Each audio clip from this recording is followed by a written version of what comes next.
দেখো আজকে প্রিয়াংশু বমি করেছে, গতকালও করেছিল, সন্ধ্যেবেলায় করেছিল, আবার রাত্রিবেলায় বমি করেছিল।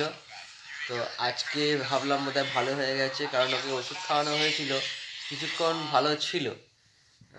তারপরে দেখছি আবার হচ্ছে। তো বমি করেছে, বমি করে খুবই অসুস্থ, ক্লান্ত হয়ে গেছে। তো আজকে 7টা সাড়ে 7টার সময় করে ওকে ডাক্তারখানায় নিয়ে যাওয়া হয়েছিল। মুখটা দেখাও শোনা। হ্যাঁ, ডাক্তারখানায় নিয়ে যাওয়া হয়েছিল। ডাক্তারবাবু দেখে ওকে বললো যে ঠান্ডা লাগছে। হ্যাঁ, এখনো ঠান্ডা লাগছে। ঠান্ডা লাগে। হ্যাঁ, তেলে ভাজা জিনিস একদম খাওয়া যাবে না। ডিম ভাজা, চানাচুর, ও যেগুলো বেশি ভালোবাসতো সেগুলো এখনো খেতেই পারবে না, বলেছে একদম খাওয়া যাবে না। আমরা যখন রাত্রিবেলায় আলু ভাজা খেতাম, ও ভালোবাসতো বলেই আমাদের আলু ভাজাটা বেশি হতো। ও রাত্রে খাওয়া দাওয়ার পর আমরা যখন খেতে বসতাম, ও তখন বিছানায় শুয়ে শুয়ে আলু ভাজা খেতো আর ফোন দেখতো। খুব ভালোবাসতো, আমরাও তাই ওকে দিতাম। আর আমরা যখন ডিম ভাজা খেতাম, ও তখন খেত। আমরা সবাই ডিম ভাজা রেখে দিতাম ওর জন্য, ওকে একটু করে ডিম ভাজা দিতাম। কিন্তু ও ভালোবাসতো, কিন্তু ওর যে ক্ষতি হবে ভাবেনি। তো আজ ডাক্তারবাবু বলেছে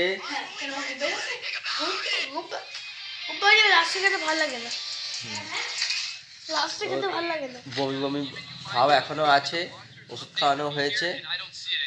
তো আজকে দেখা যাক, আজকে একটা বমির ওষুধ, একটা গ্যাসের ওষুধ খেয়েছেও, তারপরে এখন কিছু খাবে। শুধু গোটা খেতে পারে না, গোলা খায়, কিন্তু ডাক্তারবাবু বলেছে ওকে গোটা খেতে, অন্য কিছু খাওয়া যাবে না ওকে।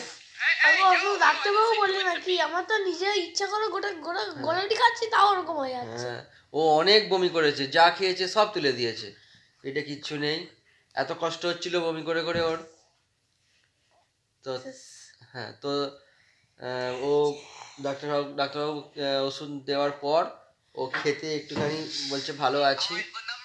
দেখি রাতটা ও কীভাবে কাটে। ওর নিশ্চয়ই কাল সকাল থেকে প্রিয়াংশু ভালো হয়ে যাবে, হলে ও আবার ভিডিও করবে, কারণ ওর চ্যানেলে এখনো ভিডিও দিতে পারিনি, ও তো অসুস্থ। আমি মাত্র শুধু আমার চ্যানেলে একটাই ভিডিও দিয়েছি, তাহলে কি সনিক টেলস, ওই যে আমার নিউ চ্যানেলে, ওই যে ভার্সেস, ওই একটা টর্নেডো মানে ঘূর্ণিঝড়ের ভিডিও, ওটা আমি ওই যে ইমোজি থেকে নিয়েছি, ইমোজি। তো বন্ধুরা, আজকের মতো আমরা ভিডিওটা এখানে শেষ করছি।